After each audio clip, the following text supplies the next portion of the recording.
The blade was cold against Aurelia's palm. Across from her, Cornelia stood, trembling eyes locked on the dagger. "Cut her face," Caligula said, "or I'll cut both your throats." Aurelia's hand shook. The blade caught lamplight, flashed like lightning. "Please," Cornelia whispered, "don't become what he is." "I'm counting," the Emperor said. 10, 9, 8. Aurelia raised the blade. 7, 6.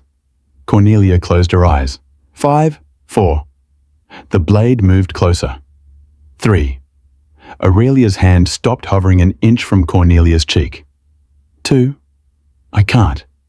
Caligula smiled. "Then you've both chosen death."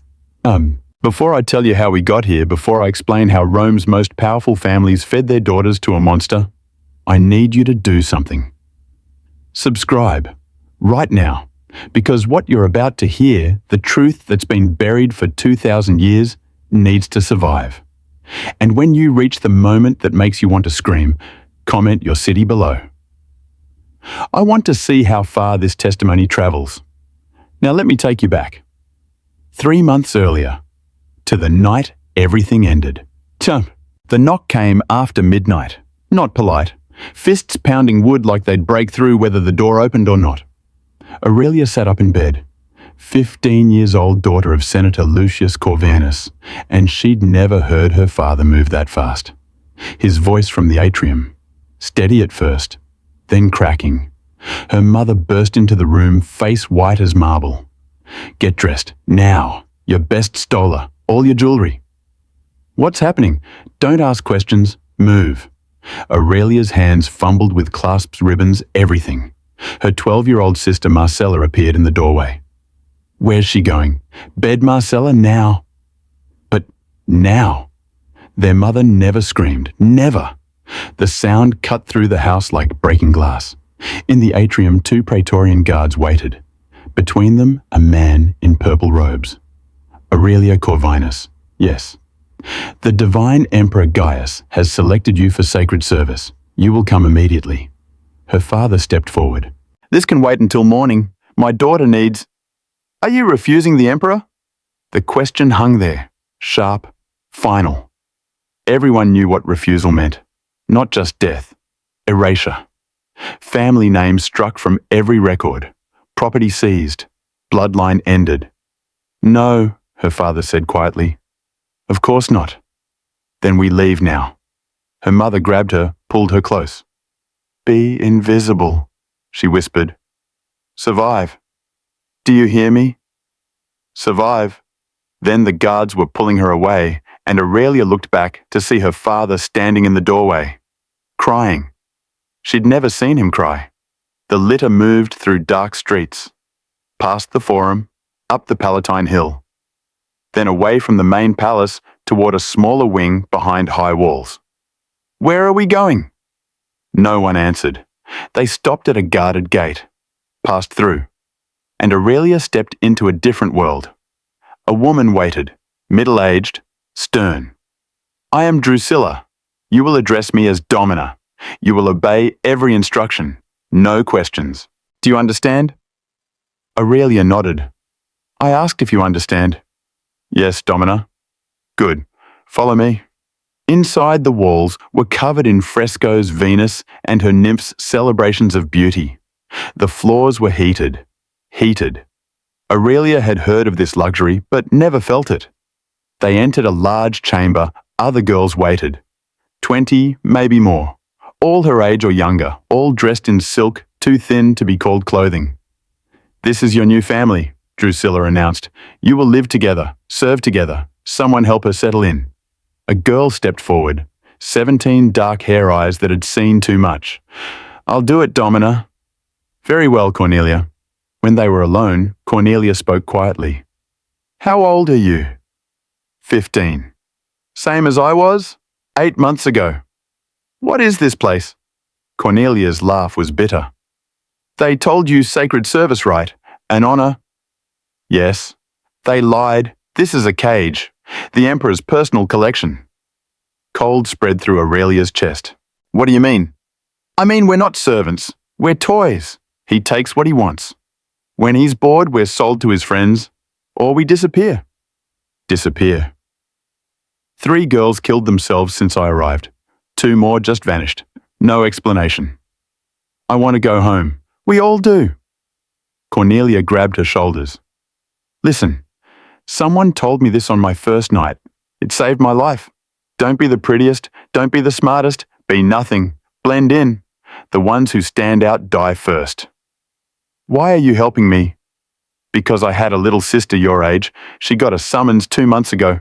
I haven't seen her since. A gong sounded. That's the call, Cornelia said. He's coming. Tonight. Who? The Emperor. The main hall. Lamplight everywhere. The 20 girls formed a line. Aurelia copied them eyes down. Footsteps, not rushing, deliberate. Eyes up, Drusilla hissed. Aurelia raised her head. Caligula walked down the line slowly, lifting chins, turning faces toward light. When he reached Aurelia, he stopped. New, yes, divine one, Drusilla answered. Name. Aurelia Corvinus. Corvinus, he smiled, tilted her face up. His hands were ice cold. The senator's daughter. I know your father. Loyal man. Boring, but loyal. And you, he studied her face. You have your mother's eyes, terrified, beautiful, perfect. He moved on. Aurelia's breath came out shaky. You, and you. He pointed to 3 girls. One was Cornelia. Attend me in the private chambers. The rest dismissed. Cornelia's face went blank, like someone walking to execution. That night, Aurelia couldn't sleep. Through the walls came sounds, crying, screaming, then silence. Around dawn, Cornelia returned. She lay on her bed staring at nothing. Are you? Aurelia started. Don't ask, never ask. We don't talk about it. If you talk, you think. If you think, you break. But I said don't. Days passed. They were fed well, taught music, poetry, dancing, dressed in expensive silk and gold. To anyone looking from outside, they lived like princesses, but everyone wore the same expression. Hollow, waiting for footsteps, waiting for their name. A week became 2. Aurelia started hoping maybe she'd been forgotten. Maybe Aurelia Corvinus, evening. Drusilla in the doorway. The Emperor requests your presence. Garden of Venus, immediately. Every girl looked at her, some with pity, some with relief. Better her than them. Cornelia grabbed her hand. Remember, you're not there. Your mind goes somewhere else, somewhere safe. Understand? Aurelia nodded. She didn't understand at all. The Garden of Venus was a private courtyard, statues of the goddess everywhere.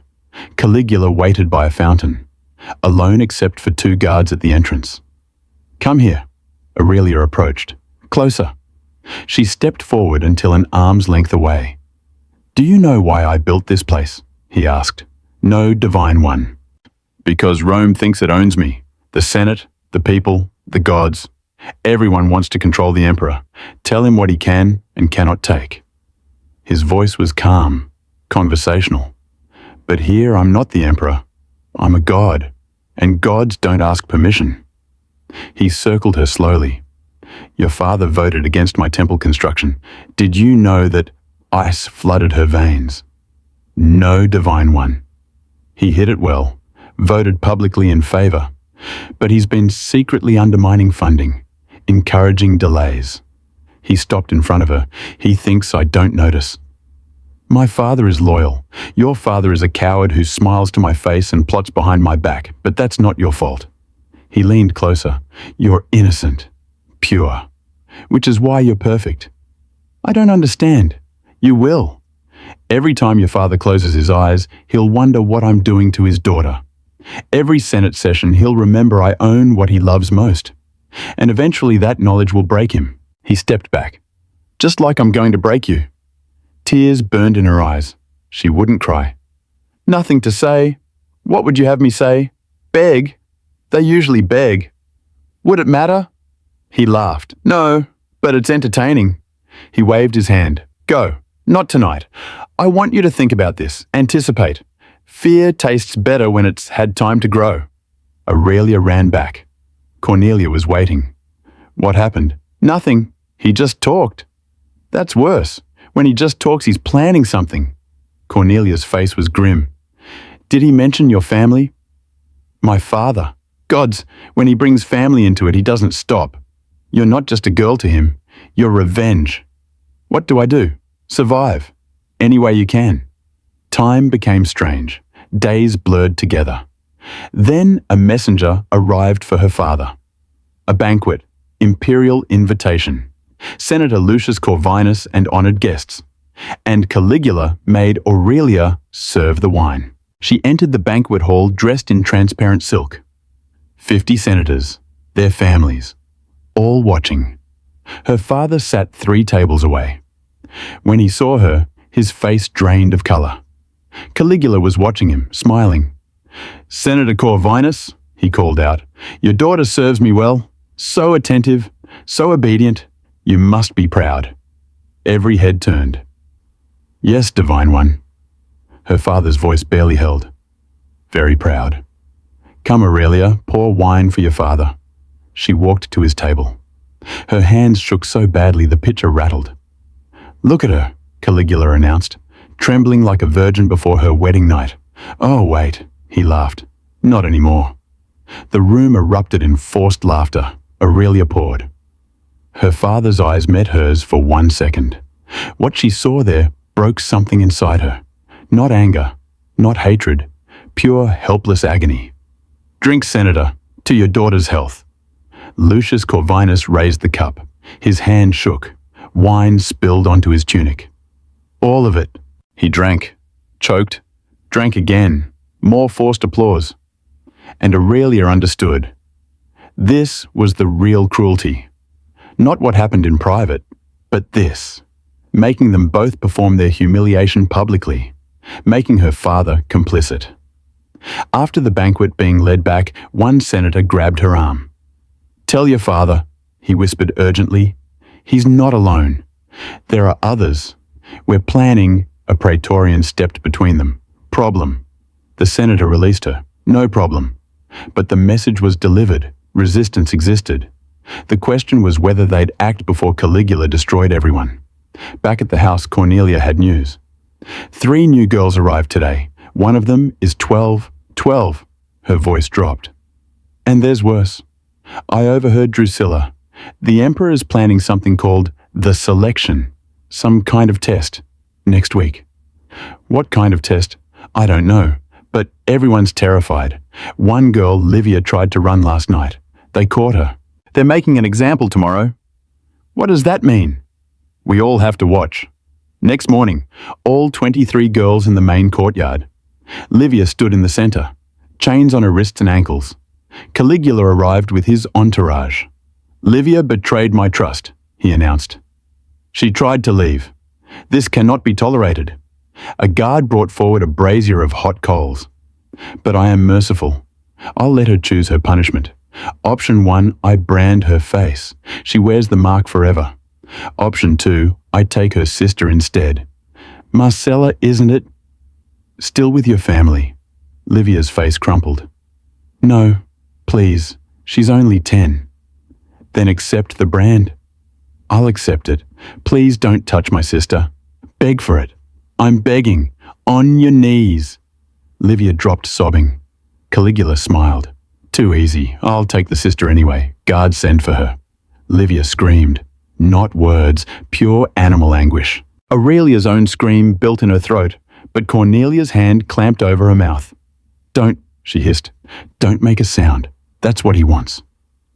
They watched Livia branded, watched her collapse, watched guards drag her away, and they understood.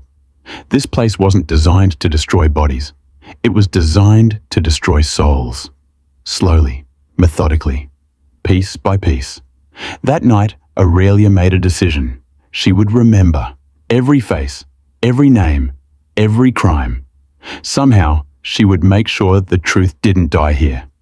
Because if no one remembered, these girls would be erased, as if they never existed, and that would be the ultimate victory for the monster who called himself a god. But her test was coming. The selection. Cornelia found her the night before, face pale. I need to tell you something about my sister. You said she was in the Western Wing. I lied. Cornelia's voice broke. She's dead, jumped from the balcony 3 weeks after arrival. And I couldn't tell my family. Had to write letters saying she was well, happy, honored. Cornelia. Do you know what that does? Writing to your parents about your dead sister pretending. Tears streamed down. I'm telling you because tomorrow the selection tests you. Asks you to choose between humanity and survival, and you need to understand something. Whatever you choose, I won't judge. None of us will. Because we'll all make the same choice, and there's no right answer. There's only living and dying. And sometimes they're the same. Morning came. They were led to a room Aurelia had never seen.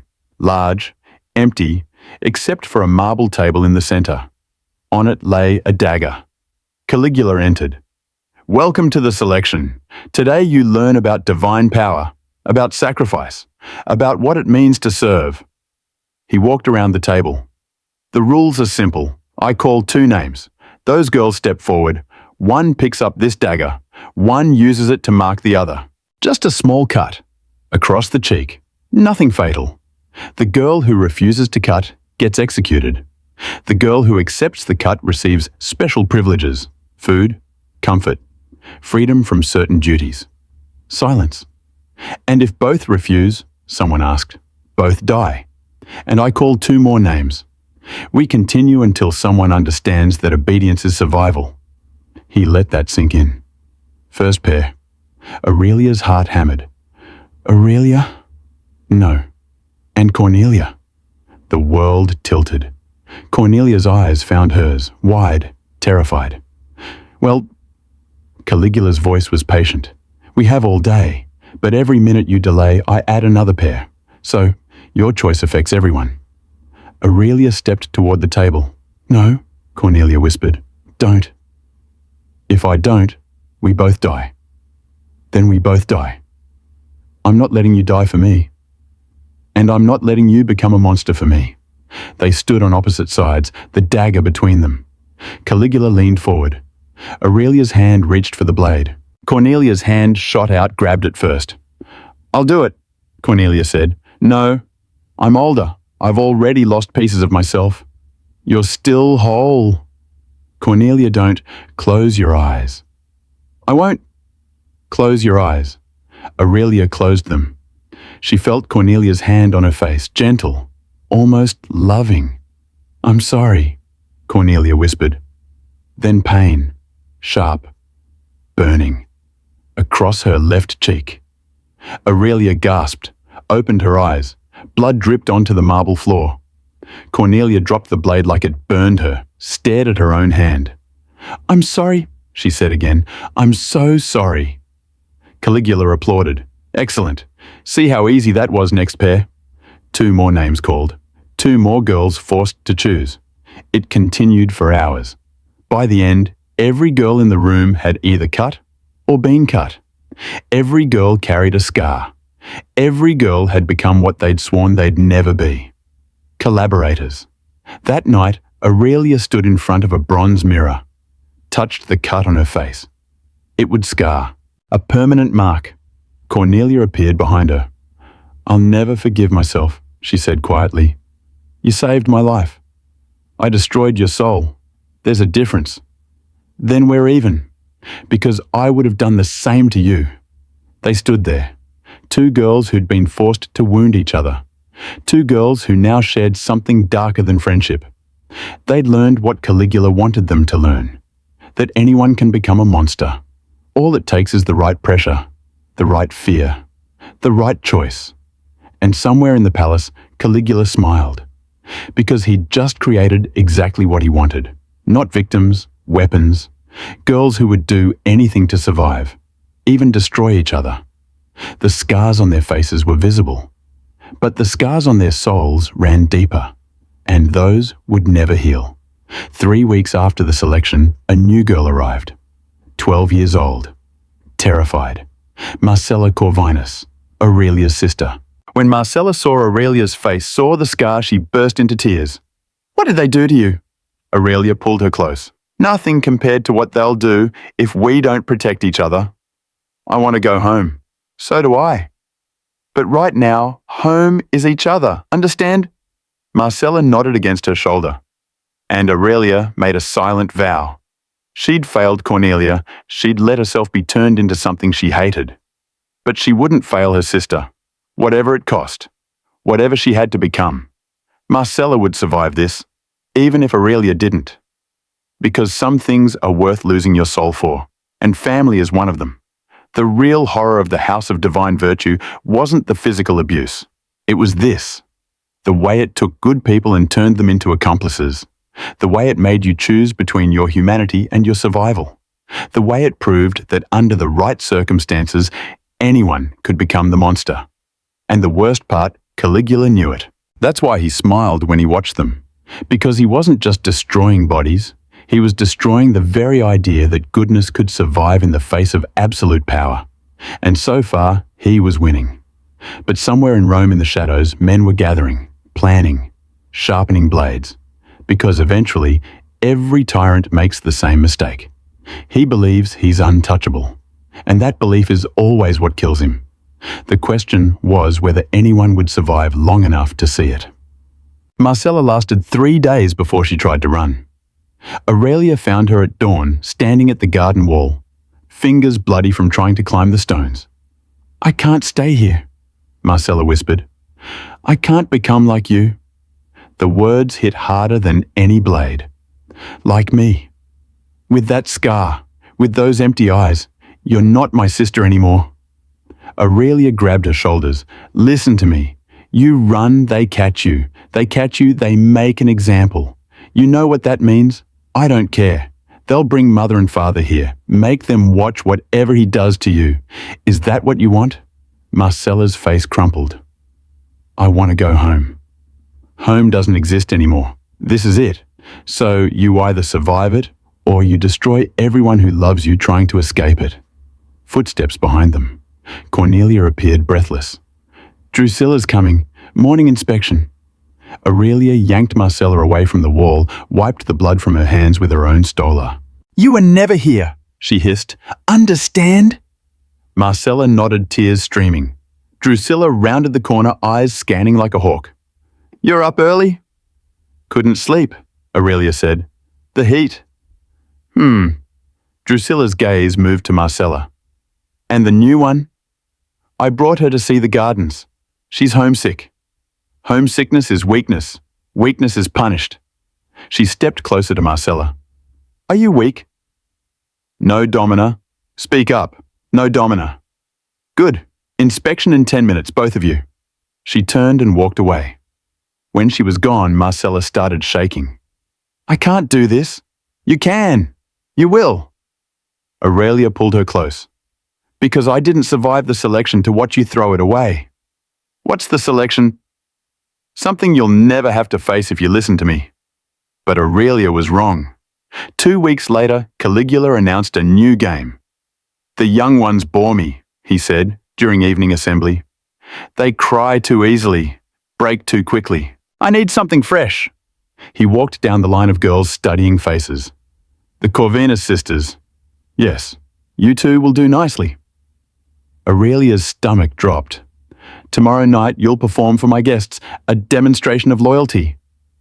"What kind of demonstration?" Aurelia asked. Wrong question. His hand shot out, grabbed her face fingers, digging into the scar Cornelia had given her. "Did I give you permission to speak, no divine one? Then shut your mouth before I have it sewn shut." He released her, turned to Marcella. "Your sister thinks she's special, protected. Should I show her how wrong she is?" Marcella's voice came out small. "Please don't hurt her." "Hurt her?" He laughed. "I don't need to hurt her. I have you." That night, Cornelia found Aurelia in their shared room. "What's he planning?" "I don't know. Whatever it is, don't let him separate you two. That's when he's most dangerous, when he isolates you." "How do I stop him?" "You can't. You just survive it, and you make sure Marcella survives it too." "She's 12, Cornelia, 12. I know, my sister was 13. Cornelia's voice broke. And I couldn't save her. How did she really die? Silence stretched between them. He gave her the same choice he gave us at the selection. But her partner was a girl named Tertia, older, vicious. Tertia cut her, deep, across the throat instead of the face, said it was an accident. Cornelia's hands balled into fists. She bled out on the marble floor while Caligula watched. He didn't even call for a physician, just stood there, smiling. Gods. There are no gods in this place, only monsters, and the people they create. The next evening, Aurelia and Marcella were taken to the main banquet hall. 50 guests, all men, all watching with the same hungry expression.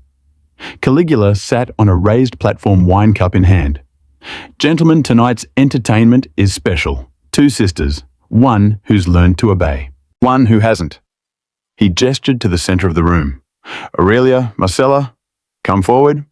They walked to the center. The floor was marble, cold beneath their feet. The rules are simple. Aurelia will give commands. Marcella will obey. If Marcella refuses, she's punished. If Aurelia fails to command properly, she's punished. And gentlemen, he raised his cup. You'll decide what those punishments are. The room erupted in cheers. Aurelia's mind raced. This was another test, another way to force them to destroy each other. Begin, Caligula said. Aurelia looked at Marcella. Her sister's eyes were wide, terrified. Kneel, Aurelia said quietly. Marcella knelt. Too gentle, someone shouted. Make her beg. Louder, another voice called.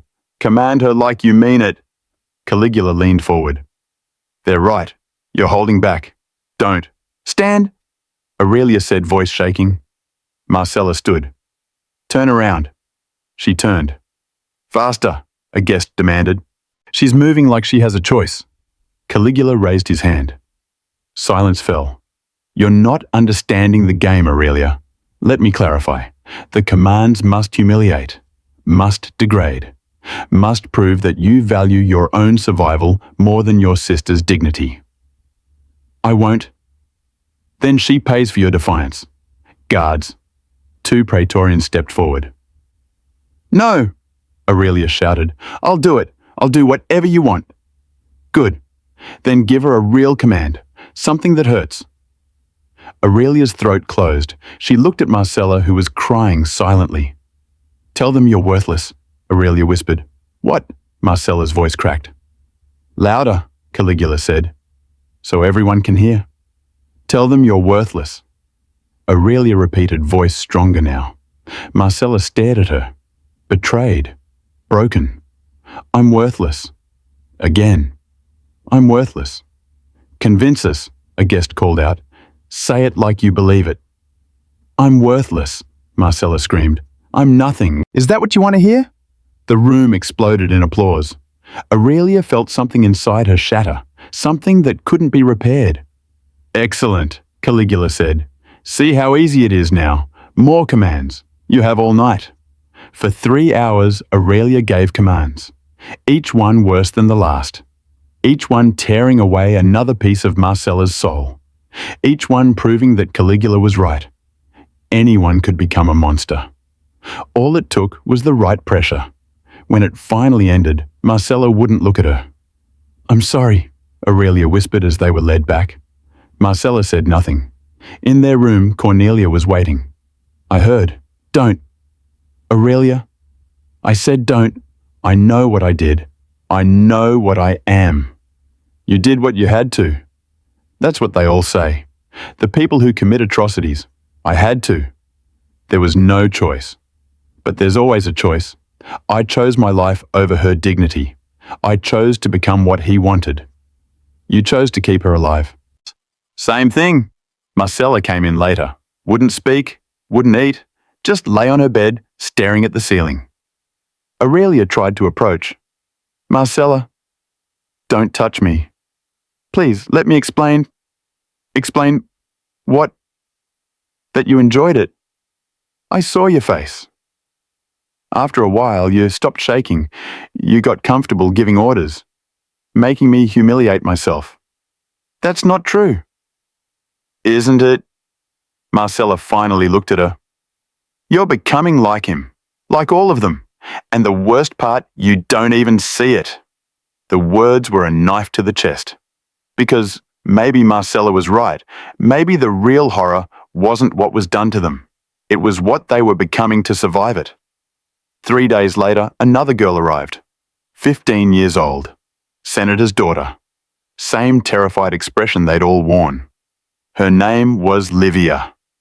Not the girl who'd been branded. A different Livia. Drusilla assigned Aurelia to help her settle in.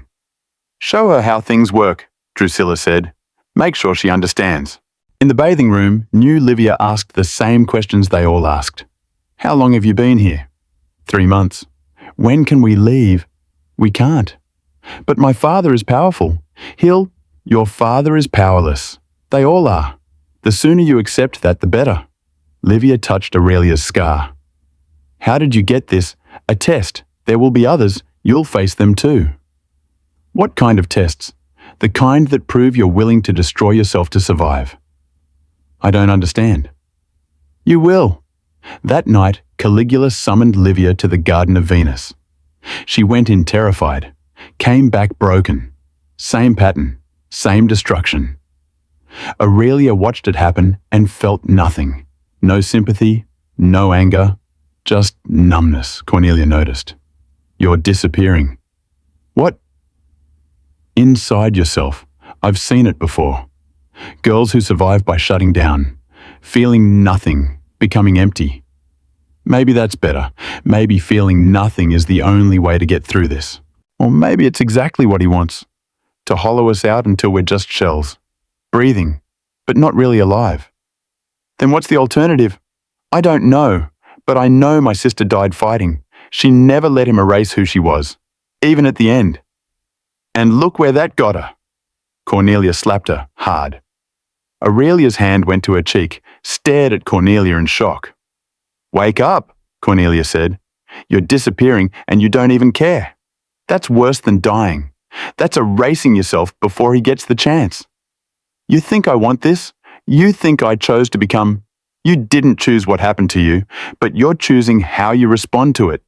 And right now, you're choosing to become exactly what he wants. A broken thing that inflicts his cruelty on others. The words hung there. True, undeniable, devastating. What do? Remember who you were, who Marcella was. Don't let him take that. But it was too late. Because the next morning, Drusilla made an announcement. The Emperor has decided to host a special event, the Festival of Venus, 5 days of celebration. You'll all participate. What kind of participation? Someone asked. The kind that determines who stays and who's sold. Silence. Sold to who? Cornelia asked. Whoever bids highest. The Emperor's guests have expressed interest in acquiring some of you. Consider it an opportunity. Some households are kinder than this one. An opportunity, like being sold to a different master, was a privilege. That night, whispers spread through the house. I heard Senator Maximus wants to buy 3 girls. General Cassius is bidding on anyone under 14. They're auctioning us like cattle. Cornelia pulled Aurelia and Marcella aside. Listen carefully. During the festival, there's going to be chaos. Guards distracted, attention elsewhere. I've been talking to some of the older servants. There's a way out. Through the service tunnels beneath the palace. We've heard this before, Aurelia said. No one ever escapes. Because no one's ever had this kind of distraction. 5 days, hundreds of guests, guards overwhelmed. Cornelia's eyes were bright. This might be our only chance. And if we're caught, we die, but we're dying here anyway. Just slower. Marcella spoke for the first time in days. I want to try. It's too dangerous, Aurelia started. You don't get to decide for me anymore. You used up that right when you made me humiliate myself in front of 50 men. The words stung, but Marcella was right. Fine, we try, but we need a plan, a real one. I have one, Cornelia said. There's a servant, old woman named Maya. She's sympathetic. Lost her own daughter to Tiberius years ago. She knows the tunnels. She'll guide us. Why would she risk herself? Because she's tired of watching children die. Said if she's going down, she wants it to be for something that matters. How many can we take? 6? Maybe 8? Any more and we're too noticeable. Who? Cornelia had already chosen. You two, me, New Livia, 2 others who haven't completely broken yet, the rest. She trailed off. We leave them behind, Aurelia finished. We can't save everyone. So we play God. Decide who's worth saving. We decide who has the best chance of surviving the journey. That's all. But it wasn't all. It was another impossible choice in a place built on impossible choices. The Festival of Venus began with fanfare. Decorations everywhere. Musicians, exotic animals brought in to impress guests. And the girls were dressed like goddesses, elaborate costumes, makeup that took hours, hair styled with gold thread. You're meant to be living art, Drusilla explained, displayed throughout the palace. Some of you will be purchased tonight. The Emperor will announce the sales during the final banquet. We're not slaves, someone said. You can't sell citizens. Drusilla's laugh was cold. You stopped being citizens when you crossed that threshold. Now you're property. Be grateful you're valuable property. The first day was display. Girls positioned throughout the palace like statues. Men walking past examining, discussing them like horseflesh. This one's too thin. That one has spirit, might be entertaining to break. How much for the young one? The blonde? Aurelia stood frozen, forcing herself not to react, not to scream, not to run. Beside her, Marcella trembled. Hold still, Aurelia whispered. Don't give them a reason to single you out. I can't do this. You can, just a few more days. Then we run. What if we don't make it? Then we die trying. Better than dying here. That night, Cornelia gathered them in secret. Tomorrow, second day of the festival. Afternoon. Guards will be occupied with arrivals. That's our window. What about the others? New Livia asked. The girls we're leaving. What about them? Don't they deserve to know? To have a choice. If we tell them someone talks, if someone talks, we all die. It's that simple. It's not simple. It's abandonment. Cornelia grabbed her face. You want to save everyone? Fine. Go ahead. Announce our plan to all 20 girls. See how long we last before someone trades that information for favor. See how many of us end up crucified. Livia pulled away. I hate this. I hate all of it. Good. Hate is what keeps you alive. Use it. The next day came too slowly and too fast at the same time. Aurelia went through the motions. Stood where she was told. Smiled when required. Died inside piece by piece. Around noon, a commotion at the entrance. A dignitary arriving. Guards scrambling. Cornelia caught Aurelia's eye, nodded. Now. They moved separately. Slowly. Can't attract attention. Aurelia found Marcella near the eastern colonnade. Walk with me. Slowly, like we're just moving between stations. They drifted toward the servants' entrance. Cornelia appeared with New Livia and 2 others. A girl named Tertia, another named Valeria, 6 total. In the servants' corridor, an old woman waited. Maya. Quickly, she whispered. This way. She led them down. Stairs, more stairs. Into passages most people didn't know existed. Stay quiet. Stay close. If we encounter anyone, I do the talking. You're just servants, I'm moving. Understand? They nodded. The tunnels were dark, damp, smell of mold and something worse. Where do these lead? Marcella whispered. Everywhere. The whole Palatine is honeycombed with service passages. We're heading toward the eastern exit. Comes out near the Circus Maximus. From there, you're on your own. Why are you helping us? Aurelia asked. Because my daughter was your age when Tiberius took her. I never saw her again. Found out later she died in one of his villas on Capri. No burial, no ceremony, just gone. Maya's voice was hard. If I can stop that from happening to even one more girl, I'll die satisfied. They moved through the darkness. Minutes felt like hours. Then voices ahead. Male, getting closer. Back, Maya hissed. Side passage. Now. They pressed into a narrow corridor. Hardly breathing. 2 guards passed, talking about the festival. Did you see the blonde one senator's daughter? Marcellus already bought her. 3,000 denarii. Lucky bastard. I'd pay 5 times that. They laughed. Moved on. In the darkness, Marcella was shaking.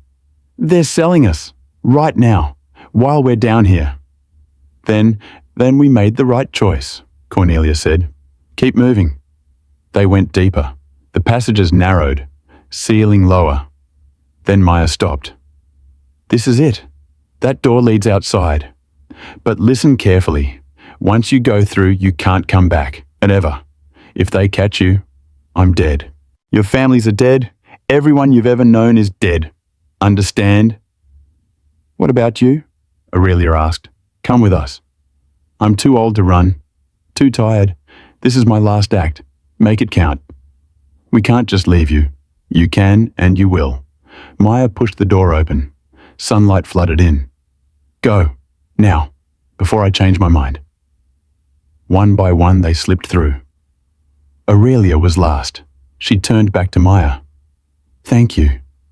Don't thank me. Survive. That's all the thanks I need. Then Aurelia was outside. In an alley behind the Circus Maximus. Free air, free world. But before they could move, shouts behind them. The door burst open. Guards poured out. Run! Cornelia screamed. They scattered, different directions. Aurelia grabbed Marcella's hand, pulled her through the alley, into the street. Chaos. Market day. Crowds. Blend in, Aurelia gasped. Act normal. But how do you act normal when you're dressed in festival silks, when you're barefoot and covered in tunnel dirt? People stared. Behind them, guards shouting, getting closer. There! They ran, down another street, another, lungs burning, legs screaming. Marcella stumbled, fell. Aurelia yanked her up. Don't stop! Don't you dare stop! Into an abandoned building, through a broken door, pressed against the wall, hardly breathing. Footsteps outside. Multiple guards. They came this way. Check every building. Yes, sir. Doors being kicked in. Closer. Closer. Aurelia looked around frantically. No other exit. They were trapped. The door started to open. This was it. Caught. Everything for nothing. Then a hand grabbed them from behind, pulled them through a hidden panel in the wall. They stumbled into darkness. The panel closed. Quiet, a male voice whispered. Don't move. On the other side of the wall, guards searched the room. Found nothing. Left. When the footsteps faded, the voice spoke again. You're from the house? Not a question. A statement. Please, Aurelia said, don't turn us in. I'm not going to turn you in. I'm going to help you. A lamp was lit. In its glow, they saw their rescuer. A man, 30s, Praetorian uniform, but something different in his eyes. My name is Cassius Chaerea, and I've been waiting for someone like you. Aurelia pulled Marcella behind her body, tensed to fight or run. You're Praetorian. You serve him. I serve Rome. There's a difference. Cassius Chaerea set down the lamp. And right now, Rome is dying from the inside. I've watched it for 3 years. Watched good men forced to smile while their daughters are destroyed. Watched the Senate become a theater of cowards. Someone has to stop him. Why should we trust you? Because if I wanted you dead, you'd already be dead. And because you're not the first girls I've helped escape. Marcella stepped forward. How many, Tim? 4. Over the past year. Got them out of the city, new identities, safe houses in provinces far from here. Where are they now? Alive. That's all that matters. His eyes moved between them. But you two are different. Corvinus daughters. Your father sits in the Senate. That makes you leverage. Leverage for what? Aurelia asked. A conspiracy against the Emperor. We're not ready yet, but when we are having you alive testifying to what happened in that house, that's worth more than all the swords in Rome. A conspiracy, Aurelia repeated. How many? Enough. Praetorians, senators, men who've had enough. But we need time, and we need you hidden until the moment comes. When will that be? I don't know. Could be weeks, could be months. He's paranoid. One wrong move and everyone dies. Everyone's dying anyway, Marcella said quietly, just slowly. Cassius nodded. I know. That's why I'm here. But you need to understand something. If you agree to this, you're part of it now. There's no backing out, no running home to your father. You're weapons in a war you didn't choose. We stopped being people the night they took us, Aurelia said. If we can be weapons instead, at least we're aimed at the right target. Good. Then here's what happens next. I hide you. Spread word that you died during the escape. Your bodies were never found. Thrown in the Tiber, maybe. Your father will mourn. Your mother will grieve, but they'll be alive. Because if Caligula thinks you're still out there, he'll tear Rome apart to find you. What about the others? Marcella asked. The girls we escaped with. Cassius's face darkened. 3 were caught, returned to the house. The Emperor's making examples of them tomorrow. Public executions at the festival.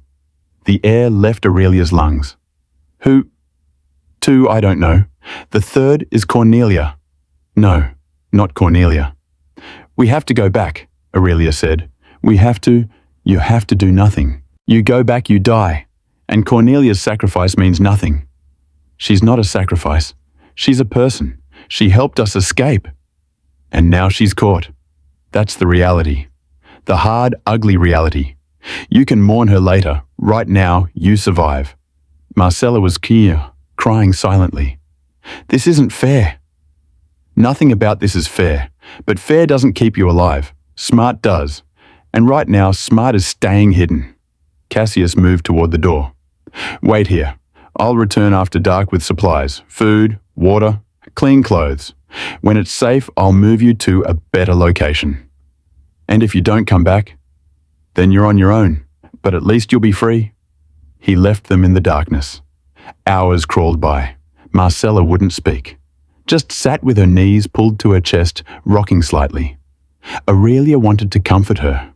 But what could she say? Everything was broken. Everyone was dying. And they were alive only because others weren't. Guilt was a living thing eating her from the inside. I should have grabbed her, Marcella finally said. When we scattered, I should have held on to Cornelia's hand. It wouldn't have mattered. We were all running blind. She saved us, back in the house. She taught you how to survive, and we left her. We didn't leave her. We got separated. Same thing. Maybe it was.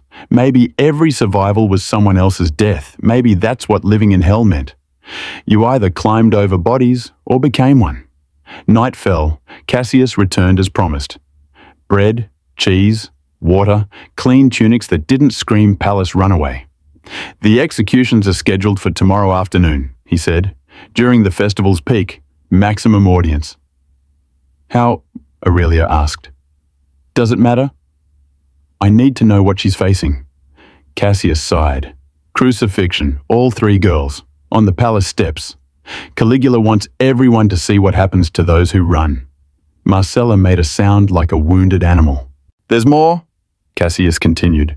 He's forcing the other girls from the house to watch, front row, wants them to understand the cost of defiance. They're children, Aurelia said. He's going to traumatize them even more than... He doesn't care. That's the point. He's not human anymore, if he ever was.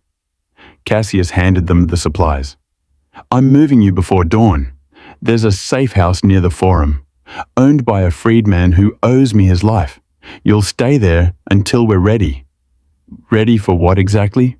Marcella asked. To kill him. The words hung in the air. Heavy. Final. When? Aurelia asked. I don't know yet. He's never alone, always surrounded by guards, Germanic bodyguards who die for him. We need the perfect moment, when his attention is elsewhere, when the guards are spread thin. The festival, Aurelia said. 5 days of chaos, hundreds of people, guards everywhere but stretched too thin to cover everything. Too obvious. He'll be expecting something. Paranoid about crowds ever since the assassination attempts last year. There were attempts. 3, all failed, all conspirators executed. That's why we're being careful this time. 1 shot. Has to be perfect. He led them through the dark city, sticking to alleys, avoiding main streets.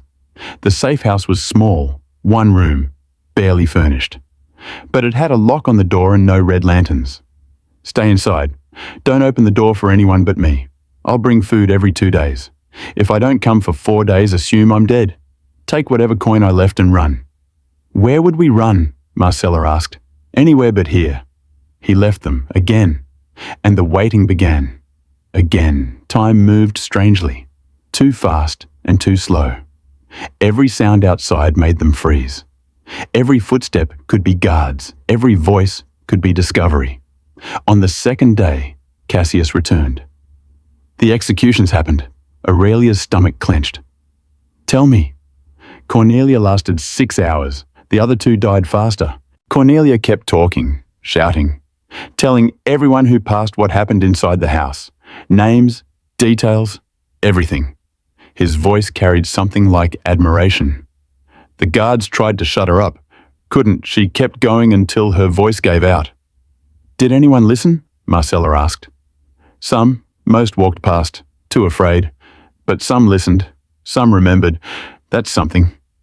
It's not enough, Aurelia said. It's all we have. Testimony. Witness. Truth. Without it, he erases everything. What about her body? Thrown in a mass grave with criminals. No ceremony, no marker. Aurelia felt something crack inside her chest. She deserved better. They all do. That's why we're doing this. The days blurred together. A week passed, then 2. Cassius brought news from outside. The festival had ended. 3 girls from the house were sold. 5 remained. New girls were being brought in to replace the losses. The machine kept running. Fed by noble families, too terrified to refuse. Your father made a speech, Cassius said one evening. In the Senate, about family honor, about sacrifice for Rome. Everyone knew what he was really talking about. Several senators approached him afterward quietly. They're sympathetic, potential allies. But they won't act, Aurelia said. Not yet. Fear holds them. But fear can be broken. We just need the right moment. How much longer? I don't know. Weeks, maybe. The Emperor's planning something. A spectacle. We're trying to find out what. He left. Returned 3 days later looking grim. The spectacle is another selection, bigger than before. He's invited senators to watch. Wants them to see their daughters compete. His words. Compete for what? Marcella asked. Survival. He's calling it the Games of Venus. Says it will prove which girls are truly devoted, which are worthy of his divine attention. It's another test, Aurelia said. Another way to force them to destroy each other. Exactly. And it's scheduled for 2 weeks from now. Full Senate attendance required. That's our window. Why? Because for those few hours, all attention will be on the spectacle. Security focused on protecting senators. Guards spread thin. And Caligula will be distracted. Enjoying his show? That's when we strike. We? Aurelia asked. You mean you and the other conspirators? I mean everyone. You included. We're not soldiers. No, but you're witnesses. And after he's dead, Rome will need to understand why. Need to hear what happened in that house. Otherwise, he becomes a martyr, a young emperor cut down in his prime. The Senate needs to know the truth. They already know. They just don't care. They care about their own daughters, about their own families. Right now, they think if they stay quiet, they'll be safe. But if you stand in front of them and tell them what happened, show them your scars, some of them will break. And breaking the Senate's complicity is as important as killing the emperor. Marcella shook her head. You want us to relive it, in front of everyone. I want you to end it, so no more girls face what you faced. And if they don't listen, if they decide we're lying or exaggerating, then we tried. That's all anyone can do. But Aurelia knew it was more than that. This wasn't about trying. It was about succeeding. Because if they failed, everyone died, and the house of divine virtue would keep operating, keep destroying, forever. The next days were preparation. Cassius brought other conspirators to meet them. Senators' sons who'd lost sisters, Praetorian officers who'd been forced to guard the house, freedmen who'd served in the palace and seen too much. Each had a story. Each had a breaking point. A senator named Valerius, whose daughter returned from the house mute. She never spoke again. Died 2 years later. They said it was illness. He knew better. A Praetorian named Marcus, whose sister was one of the first girls taken. She killed herself within a month.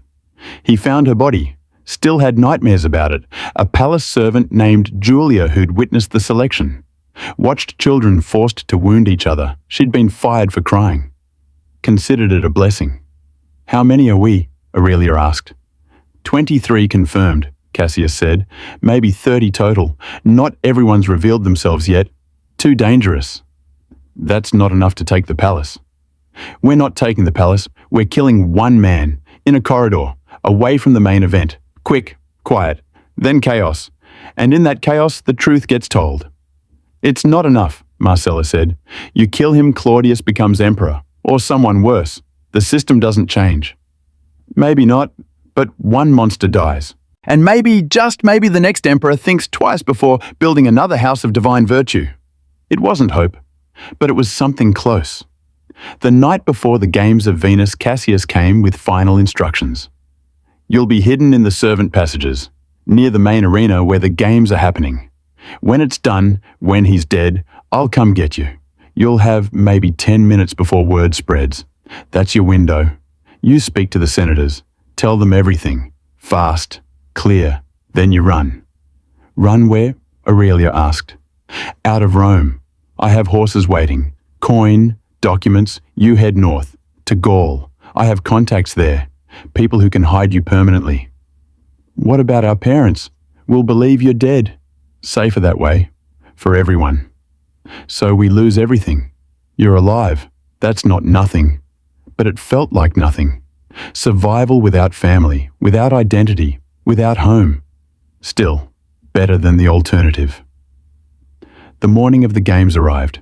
Cassius led them through the tunnels, same ones they'd escaped through weeks ago. But this time, they were going back. Toward the nightmare. Toward the place that had destroyed them. Marcella was shaking. I can't go back there. You're not going back. You're passing through. There's a difference. Doesn't feel different. They reached a small chamber near the arena. Through cracks in the wall, they could see the preparation. Girls being dressed, paraded, arranged like pieces on a game board. The games start in an hour, Cassius said. The assassination will happen during the third trial, when Caligula is most focused on the spectacle. Watch, listen. When you hear 3 short horn blasts, that's the signal. It's done. Count to 100. Then I'll come for you. What if something goes wrong? Aurelia asked. Then you stay hidden. Don't move. Don't make a sound. Wait until nightfall. Then use the tunnels to escape the city. You remember the way? Yes. Good. And if I don't come back, you're coming back. But if I don't, you run, you survive. You tell this story. Someone has to. Promise me. Aurelia met his eyes, saw the determination there, the resignation. He knew this might be his last day alive. I promise. He left them. The games began with fanfare, music, announcements. Through the wall, they heard Caligula's voice, loud, gleeful, explaining the rules. Today we test devotion, loyalty, love. Each trial will require sacrifice. Those who pass will be elevated. Those who fail will be removed. Let the Games of Venus begin. The first trial was endurance. Girls forced to stand in painful positions. Last one standing, won favor. The others were beaten. Through the cracks Aurelia watched. Recognized some faces. New girls mostly. The ones who'd arrived after she escaped.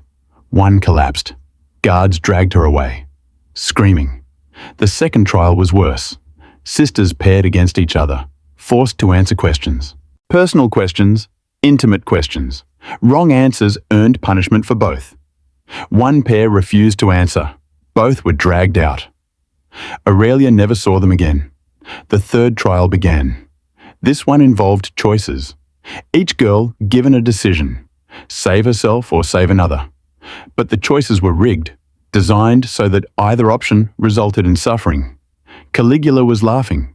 Senators watching in horrified silence, unable to look away, unable to intervene. Then Aurelia noticed something. Movement in the shadows. Cassius and another man. Positioning themselves near the corridor Caligula would use to exit. They were early. That wasn't the plan. Something was wrong. Before she could react, guards appeared behind Cassius, weapons drawn. They knew. Someone had talked. Cassius spun, blade out, killed the first guard, wounded the second, but more were coming. Too many. "Now!" he shouted. "Do it now!" The other conspirator lunged at Caligula, got within 5 feet before Germanic bodyguards intercepted him. Swords flashed. The conspirator fell. Blood spreading across marble. Chaos erupted. Senators scrambling. Girls screaming. Guards flooding the arena. Cassius fought like a demon. Took down 3 more guards. But there were too many. A blade caught his shoulder. Another his leg. He fell. Through the crack in the wall, Aurelia watched him die.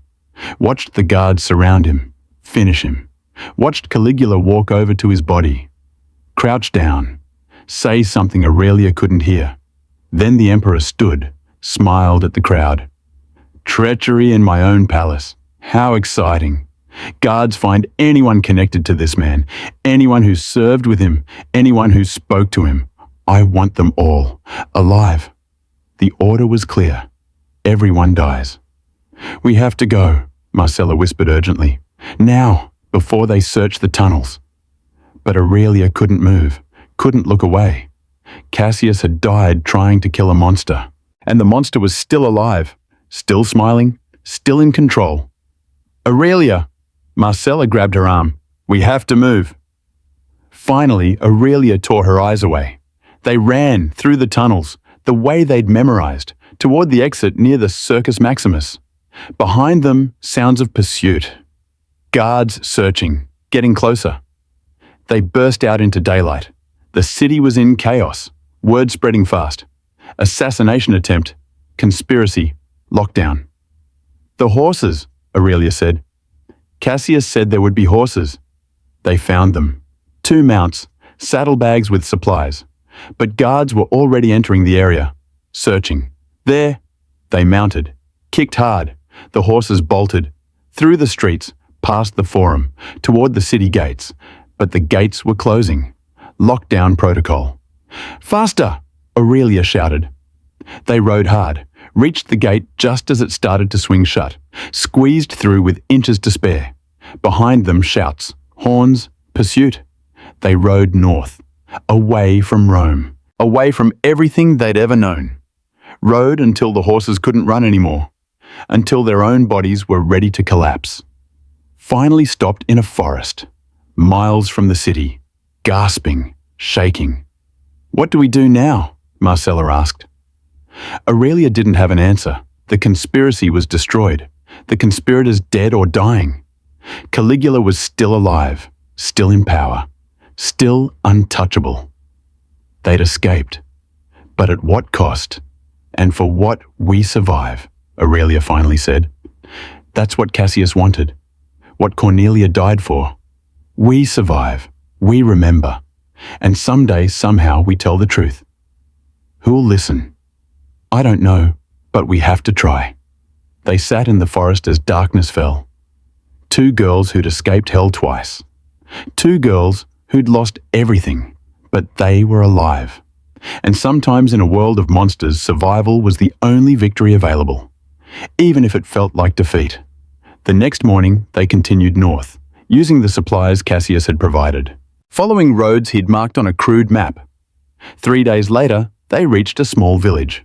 Gave false names, said they were orphans displaced by war. No one questioned it. Rome was full of orphans. They found work, cleaning, cooking, anything that kept them fed. And every night Aurelia wrote, everything she remembered, every detail, every name, every crime. Filled pages with testimony, with truth. Not knowing if anyone would ever read it, not knowing if it mattered, but writing it anyway. Because Cornelia had died shouting truth, and Cassius had died fighting for it. The least Aurelia could do was preserve it.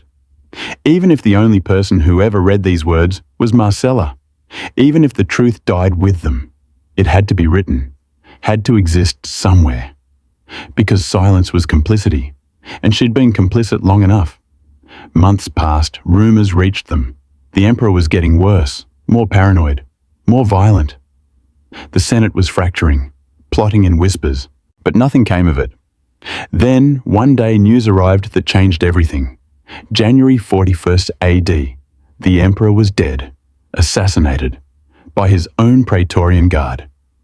Aurelia and Marcella heard the news in the village market, stood frozen as the messenger described it. Stabbed over 30 times in an underground corridor, his Germanic guards went mad, killed everyone they could find. Chaos for hours. Then Claudius emerged, declared emperor. First thing he did was order the House of Divine Virtue demolished. The house was gone. The monster was dead. And Aurelia felt nothing. No relief. No joy, just emptiness. Because the victory hadn't come from them, hadn't come from Cassius or the conspiracy. It had come from different men, different motives, different moment. Their suffering hadn't changed anything. Their escape hadn't mattered. Their survival was meaningless, or was it? That night, Marcella found her crying. What's wrong? He's dead. It's over. Is it? How many girls died in that house? How many families destroyed? And Rome just moves on? Pretends it never happened. Claudius demolishes one building and everyone acts like that erases 3 years of horror. What else can we do? Tell them. Make them remember. Make them see what Rome allowed to happen. How we're nobody. Orphan girls in a village no one cares about. We write it down, all of it, every detail. We find someone who will listen. Someone who will make sure this gets recorded. So that 100 years from now, 200 years from now, people know what Caligula really was. Not a mad emperor, a predator, a builder of systems designed to destroy innocence. And Rome let him. You think anyone will care? I don't know, but I have to try. So Aurelia wrote and wrote and wrote, filled scrolls with testimony, with names, with truth, never knowing if it would survive, never knowing if anyone would care. Just knowing it had to exist, had to be said, had to be remembered, because the dead deserved that much. The girls who didn't escape, the girls who didn't survive, the girls whose names were erased. They deserved to be more than silence. They deserved to be history. Even if it took 2,000 years for someone to finally listen. But writing wasn't enough. The words sat on scrolls no one would read. Truth hidden in a village no one would visit. 2 years passed. Aurelia turned 18. Marcella, 14. They worked. They survived. They pretended to be normal. Then, one morning, a messenger arrived in the village. Imperial courier, looking for someone. I'm searching for the daughters of Senator Lucius Corvinus. Believed dead, but rumors suggest otherwise. Aurelia and Marcella froze. They'd been found. Why? Aurelia asked carefully. Emperor Claudius is conducting investigations into the previous reign, seeking testimony from survivors. If you know anything, we don't, Aurelia said quickly. We're orphans. Nothing more? The courier studied her face. His eyes caught on her scar. That mark. Where did you get it? An accident. Years ago. Strange. I've seen similar marks on other girls, all from the House of Divine Virtue. Silence stretched between them. If you were those girls, the courier said quietly, you should know something.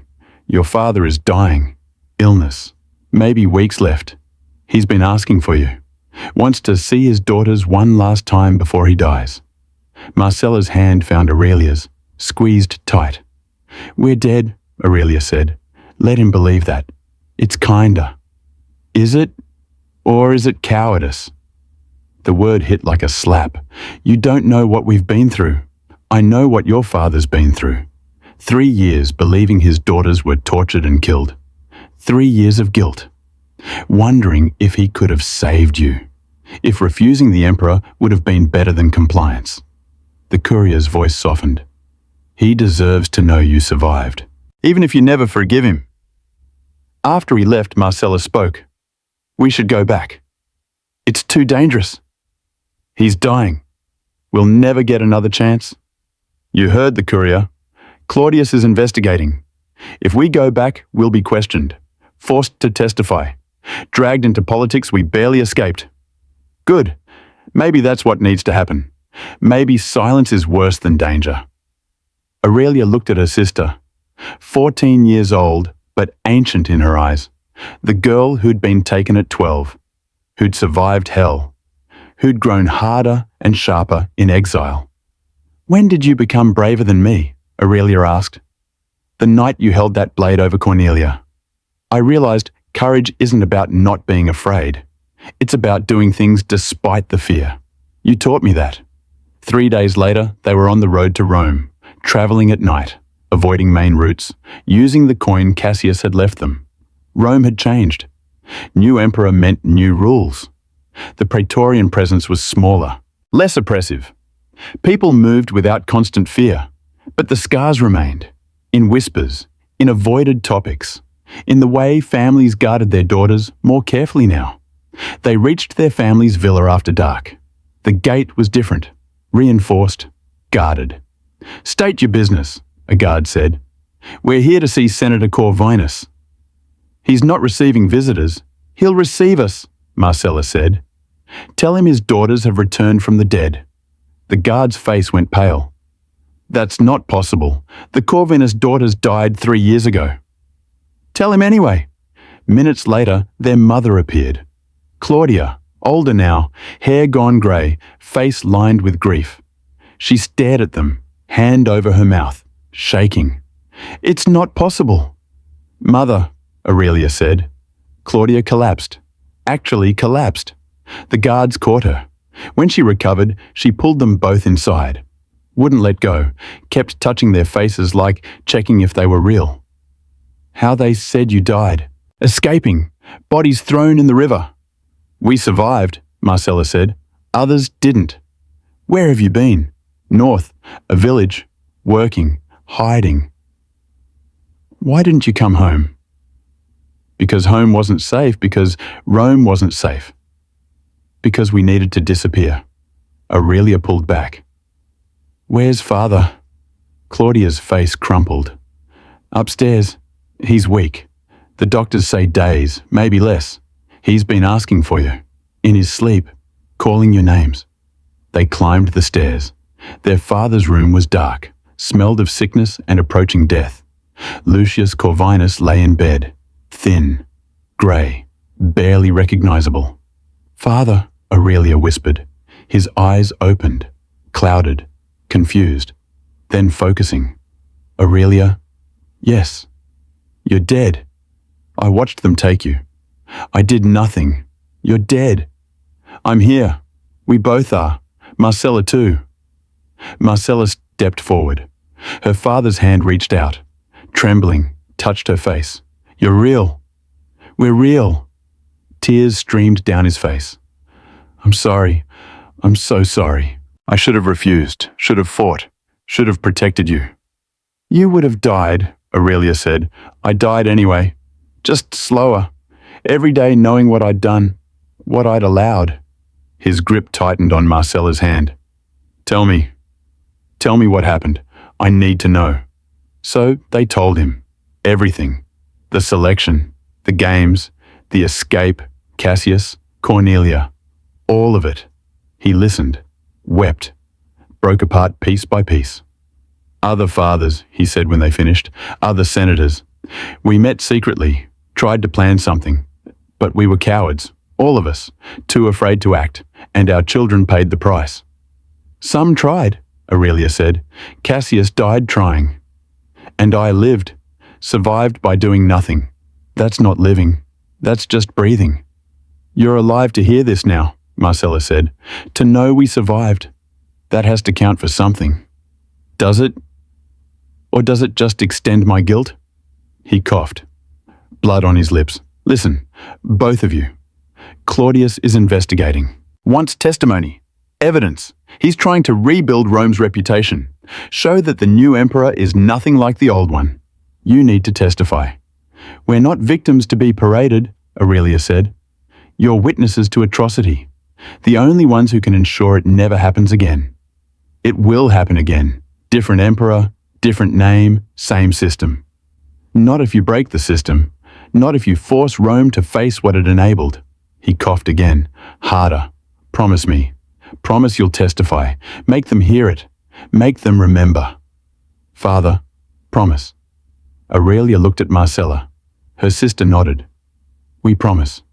He died 3 hours later, holding both their hands. Finally at peace. The funeral was small, quiet, but word had spread. The Corvinus daughters were alive. Senators' wives came to pay respects, whispered condolences that felt like interrogations. Where have you been? What happened? Is it true about the house? Aurelia said nothing. Marcella said nothing. They stood. They endured. They left. But the next day, an imperial summons arrived. Emperor Claudius requested their presence. Testimony regarding the reign of Gaius Caligula. Mandatory attendance. We don't have to go, Marcella said. We promised, Father. He's dead. Promises to the dead don't count. They're the only ones that do. The palace was different under Claudius. Less opulent, more functional. Fewer guards, less paranoia. They were led to a private chamber. Claudius waited with several scribes and 2 senators. Aurelia and Marcella Corvinus, Claudius said. He stammered slightly. Always had. Thank you for coming. We were summoned. That's not the same as choosing. Fair point. I want to be clear. This is voluntary. You can leave any time, but I hope you'll stay. I'm trying to understand what my nephew did, the extent of his crimes, so Rome can move forward. Rome wants to forget, Aurelia said, not understand. Some do. Others want a canteen, an earned accountability. I'm one of them. Why, you were there. You lived in the palace. You knew what was happening. Claudius flinched. I did. And I did nothing. I was afraid, weak, everything a leader shouldn't be. But I'm emperor now, and I'm trying to do better, starting with this, with the truth. The truth is, you're complicit, Marcella said. You and every senator, every guard, every person who looked away. I know. That's why I need you to testify publicly, so Rome can't look away anymore. Public testimony. Aurelia's stomach turned. You want us to stand in front of the Senate and describe everything. Yes, I know what I'm asking. But without testimony, without evidence, Caligula becomes a myth. A mad emperor who did terrible things, vague, abstract, easy to dismiss. I need specific. I need names. I need victims willing to say what happened. There are other survivors, Aurelia said. Girls still in Rome. Why us? Because you're credible. Senators' daughters. Noble blood. Rome will listen to you in ways they won't listen to freedmen's daughters or slaves. That's disgusting. It's reality. I don't like it either. But if we want change, we use the tools available. The room fell silent. Scribes waited. Senators watched. If we do this, Aurelia said slowly, we need guarantees. Name them. The other girls, the ones who survived, they get compensation, dowries, support, not hush money, actual help rebuilding their lives. Done. The families who lost daughters, official recognition, public memorial, their names recorded forever. Agreed. And investigation into everyone who participated, guards, servants, anyone who enabled what happened. They don't get to walk away clean. Claudius hesitated. That will anger powerful people. Good. They should be angry. They should be terrified, because if we let them walk away, they'll build another house somewhere else, under another emperor, and more children will die. I'll do what I can. Some people are untouchable, you know that. Then make them touchable. You're the emperor. Act like it. A flicker of something crossed Claudius's face. Respect maybe, or fear. When can you testify? Give us 2 days to prepare, to find the other survivors, to make sure we're not alone up there.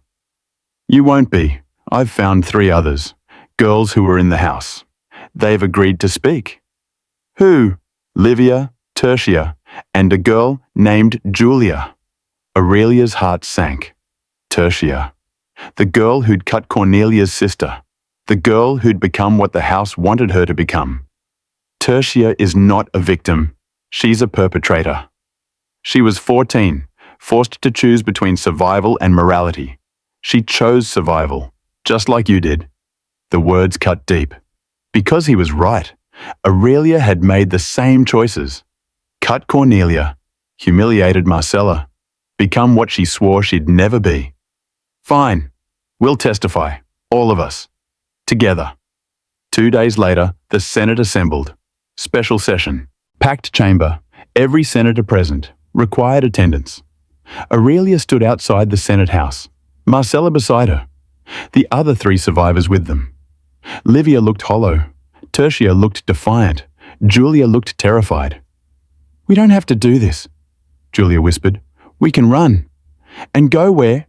Tertia asked. We've already run. It doesn't help. The memories follow. She's right, Aurelia said. Running just means dying slowly somewhere else. This is the only way forward. What if they don't believe us? Livia asked. Then we tried. That's more than most people do.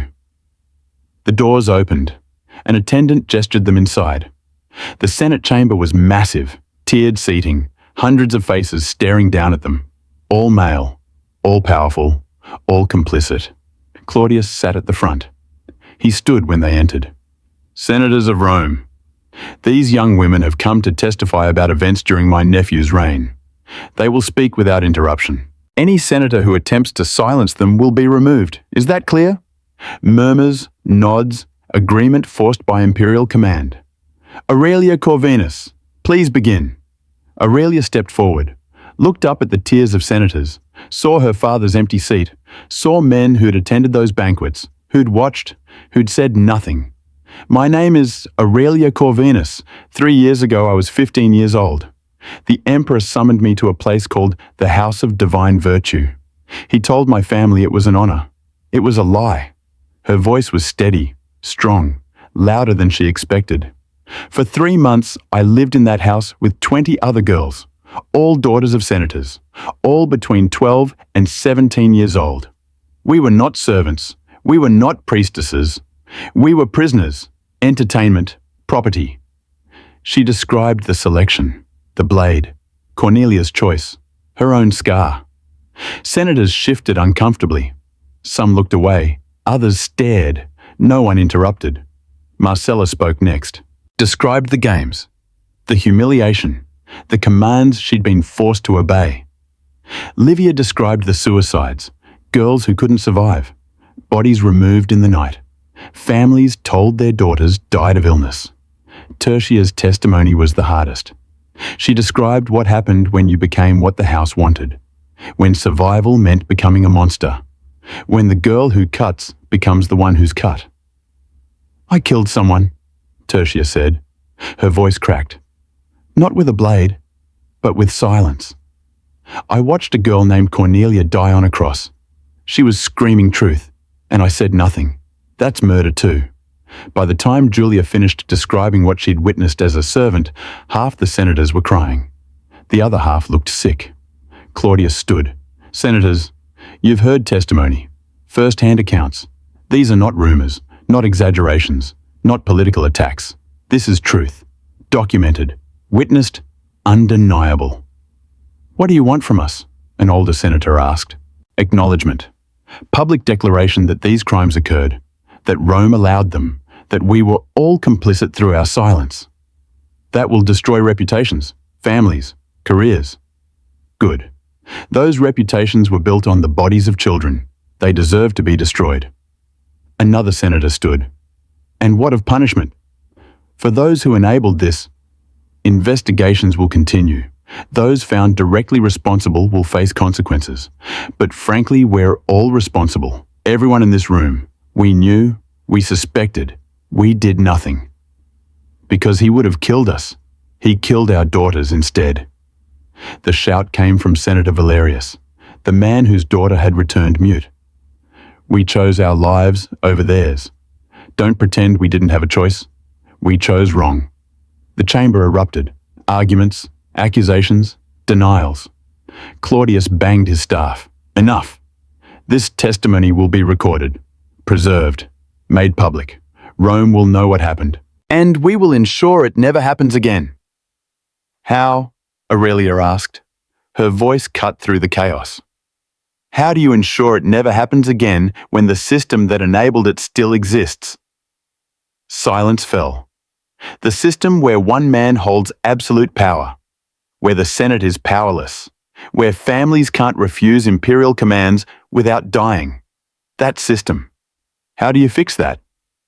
Claudius had no answer, because there was no answer, not one that kept Rome functioning. I can't change the structure of the empire, he finally said, but I can change how power is used. I can set precedent, show restraint. Hope future emperors follow. Hope isn't enough. It's all I have. Aurelia stared at him.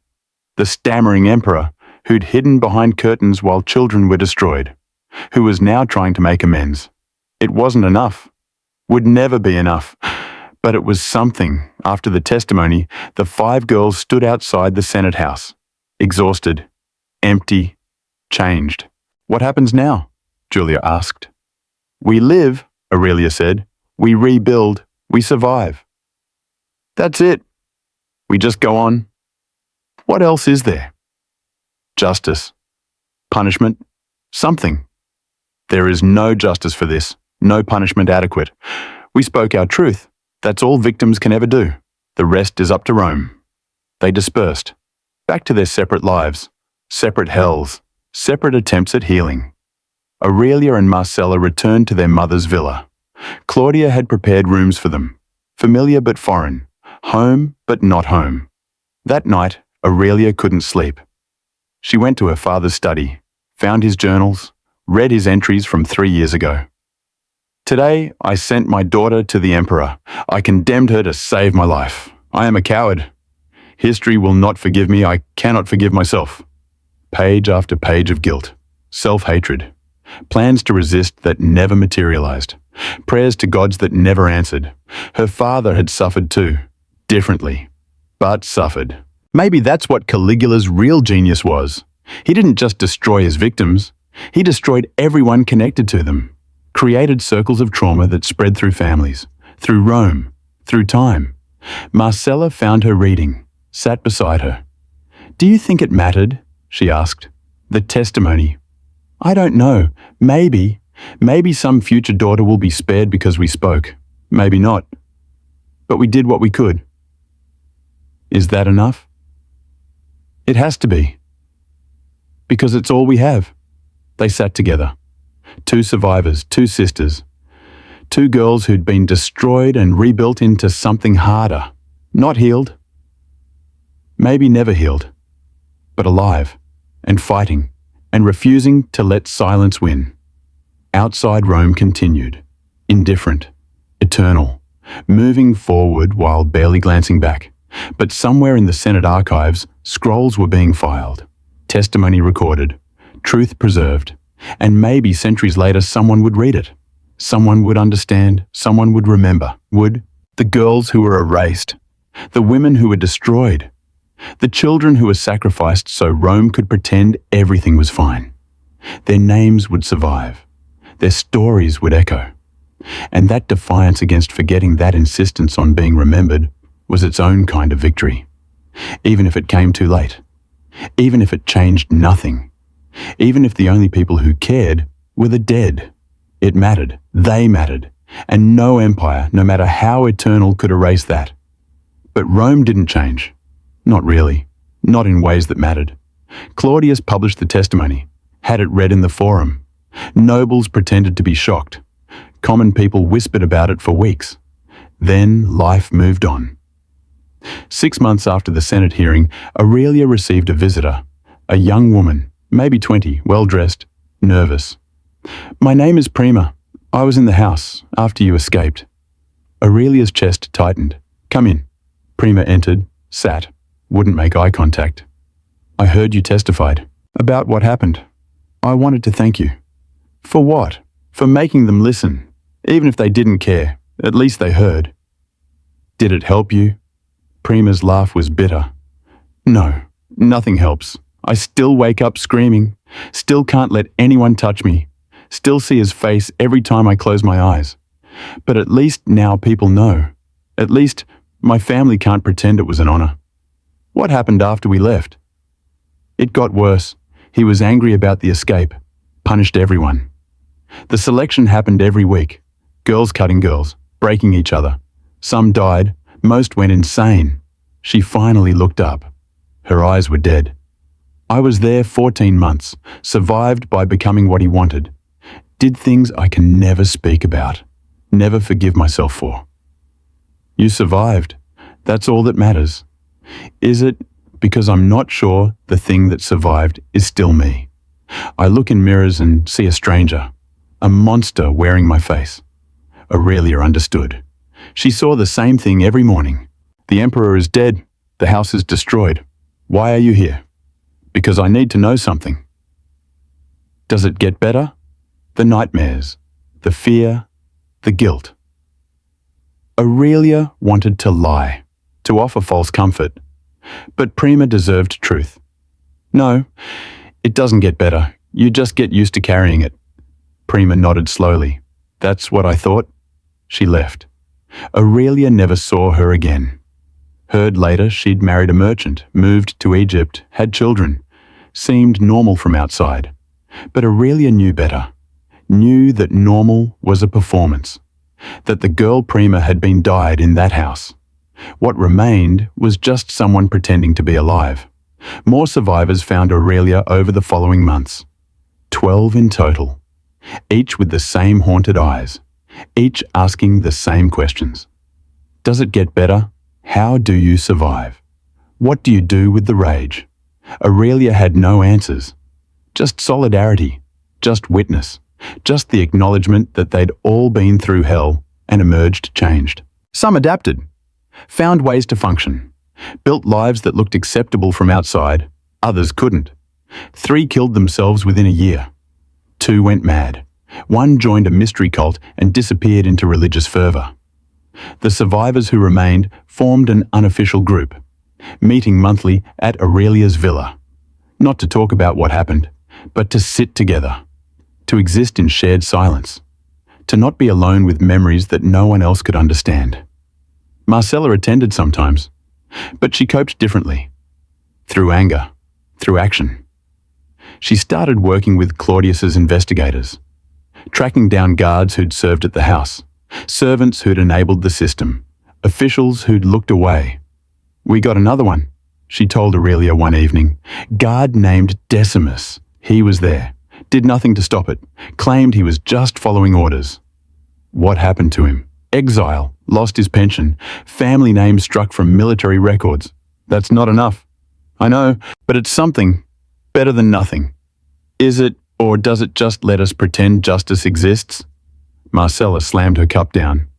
So what do you want to give up to let them all walk free? I want it to matter, I want the system to change, but it won't. We got one emperor replaced with another. The Senate is still powerless. Families still can't refuse imperial commands. Nothing's different except the man sitting on the throne. So we do nothing. I didn't say that.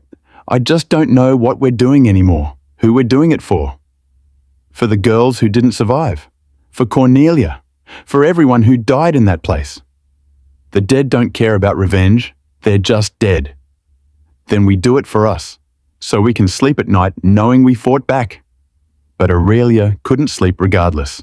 The testimony hadn't brought peace. The investigations hadn't brought closure.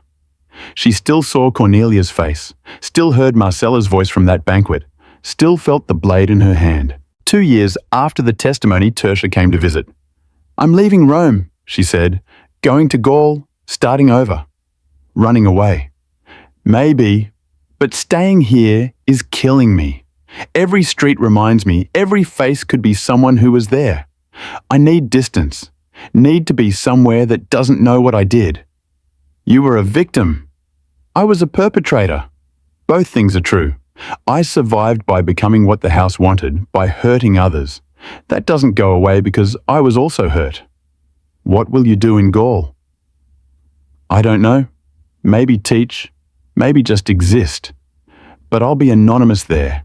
No one will know my name, my history, my scars. She touched her cheek. Same scar Aurelia had. Maybe that's what healing looks like. Becoming someone new. You can't erase who you were. No, but I can stop being defined by it. Here, I'm always the girl from the house. The survivor. The victim. The testimony. In Gaul, I'm just Tertia. That's enough. After she left, Marcella asked, "Are you thinking about leaving too?" Sometimes. Don't.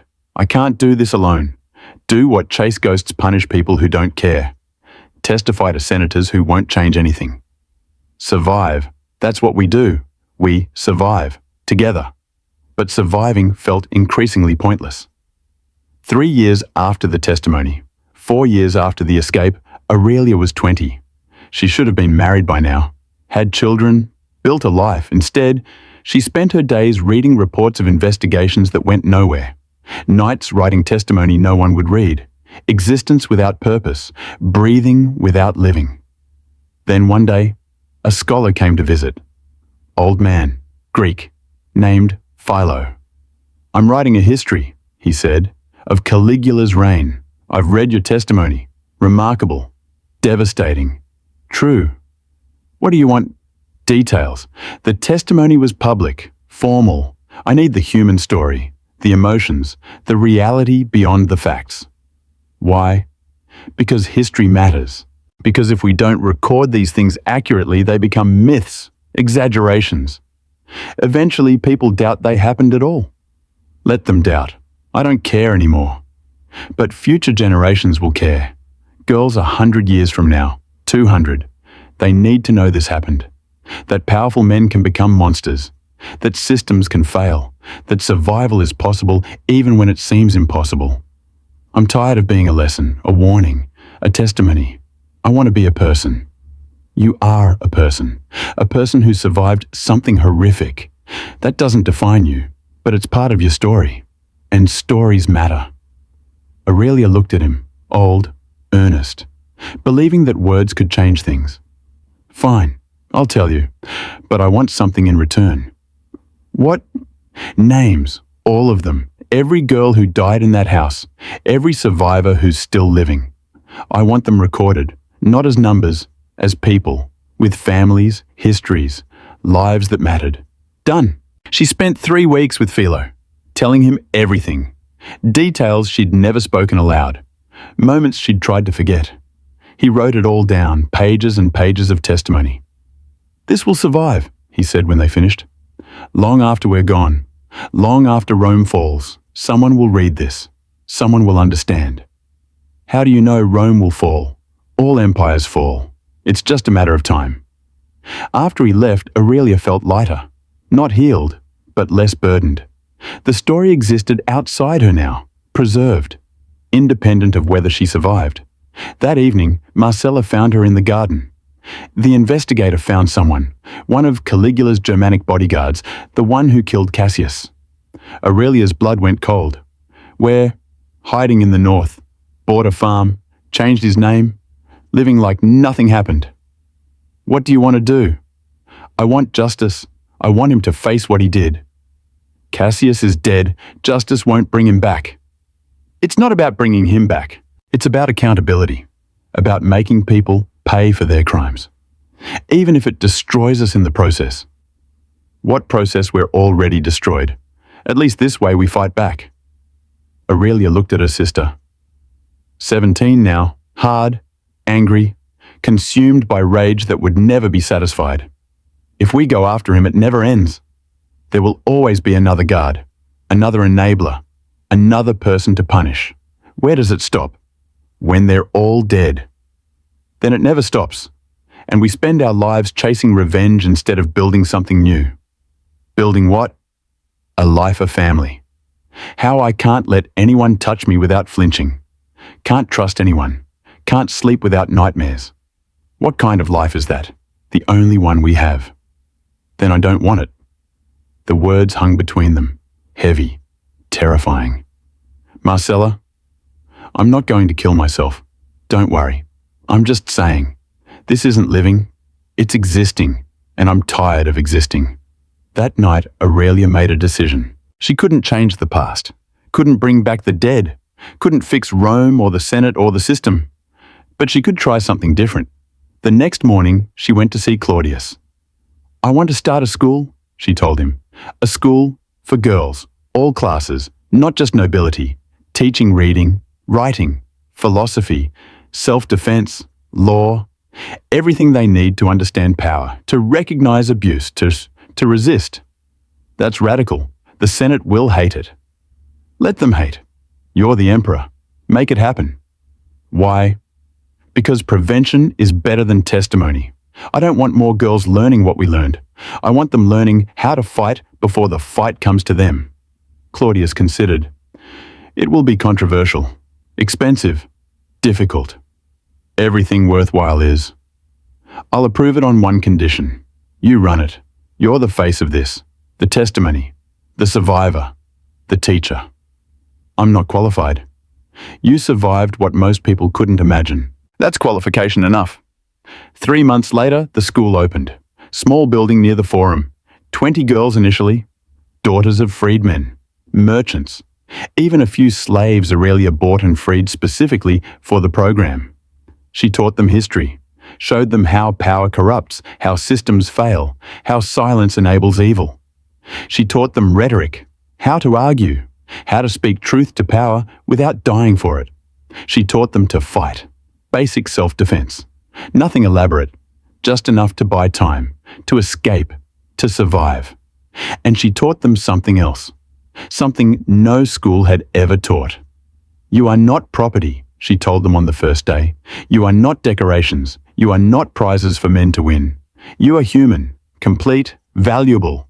Never forget that. No matter what anyone tells you, no matter what anyone does to you, you are human.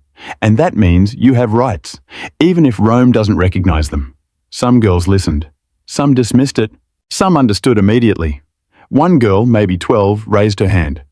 What if an emperor summons us, like what happened to you? What do we do? Aurelia met her eyes. You survive, any way you can. And then you come back, and you testify, and you teach others. And eventually, maybe the cycle breaks. You don't sound certain. I'm not. But uncertainty is better than giving up. The school grew. By the second year, 50 girls. By the third, over 100. Not just in Rome. Other cities started similar programs, modeled on Aurelia's. It wasn't revolution, wasn't even significant change. But it was something. Seeds planted that might grow into something larger. Marcella eventually joined the teaching staff. She taught differently than Aurelia. Harsher, more focused on survival than theory, but effective. They need to be harder than we were, she told Aurelia. Smarter, less trusting. They're children. Let them be children while they can. We were children. Look what happened. Exactly. We were destroyed by a system we didn't understand. These girls will understand. That's the difference. 5 years after the testimony, Livia died. Illness, they said. But Aurelia knew better. Livia had given up. Stopped eating. Stopped fighting. Let herself fade. At the funeral, Aurelia spoke. Livia survived longer than most. 4 years after the house. 4 years of trying to be normal. 4 years of carrying weight no one should carry. Some will say she was weak, that she gave up. I say she fought as long as she could. And when she couldn't fight anymore, she found peace. That's not weakness. That's mercy. 3 other survivors attended. Prima, Julia, a girl named Secunda who'd arrived at the house after Aurelia left. After the funeral, they sat together. How many are left? Julia asked. From the house, maybe 20, out of over 60 who passed through. Most are dead, or disappeared, or went mad. Survival rate isn't great. Cheerful. It's reality. Prima spoke quietly. Do you think it mattered? The testimony, the school, everything. I don't know. Ask me in 50 years. We'll be dead in 50 years. Exactly. We'll never know if it mattered. We just have to believe it might. Secunda laughed bitterly. That's depressing. Welcome to survival. Years continued passing. Aurelia turned 25, then 30, never married, never had children, devoted herself to the school. Some called her a hero, others called her broken. A cautionary tale, a woman destroyed by what happened to her. Both were true. She was broken and fighting, destroyed and building, dead and somehow still alive. Marcella eventually married. A freedman who'd also survived trauma. They understood each other in ways most couples couldn't. Had one child, a daughter they named Cornelia. When Aurelia held the baby for the first time, she wept. Why that name? She asked. Because someone should remember her. The girl who tried to save us, who died trying. She'd like that. I know. On the 10th anniversary of the testimony, Claudius held a commemoration, invited survivors, read portions of their testimony aloud. Half the original group was dead by then, the other half attended reluctantly. After the ceremony, a young senator approached Aurelia. Thank you, he said, for your testimony. For the school. My daughter attends. She's learning things I never knew. Things I should have taught her but didn't know how. You're welcome. I wanted you to know. It mattered. What you did. It's changing things. Slowly. But changing them. After he left, Marcella appeared. Do you believe him? I want to. That's not the same thing. No, but it's all I have. They stood together. Two women who'd survived hell, who'd testified, who'd fought, who'd built something from the ashes of their destruction, not healed, never healed, but alive, and fighting, and refusing to let the darkness win completely. That evening, Aurelia returned to her villa, found the scrolls Philo had left, the history he'd written. She read through it, her story, Marcella's, Cornelia's, all preserved in careful Greek text. At the end, Philo had added something. A note addressed to future readers. These events occurred. These women lived. These crimes happened. Let no one deny them. Let no empire forget them. Let no future generation believe that power cannot become predatory, or that survival is impossible.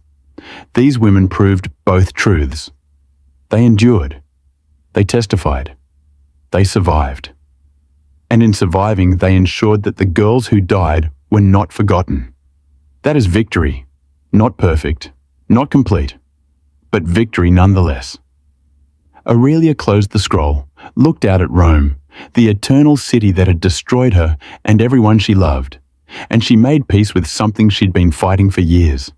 She would never heal, never be whole, never return to who she'd been before that red lantern appeared at her door. But she could be something else. Something harder, something that refused to break quietly. She could be witness, teacher, warning, testimony. She could be the voice that said, this happened, this was real, this matters. And maybe centuries from now, someone would read these words, would understand, would remember. The girls who were erased, the children who were destroyed, the women who survived despite everything. They existed, they mattered.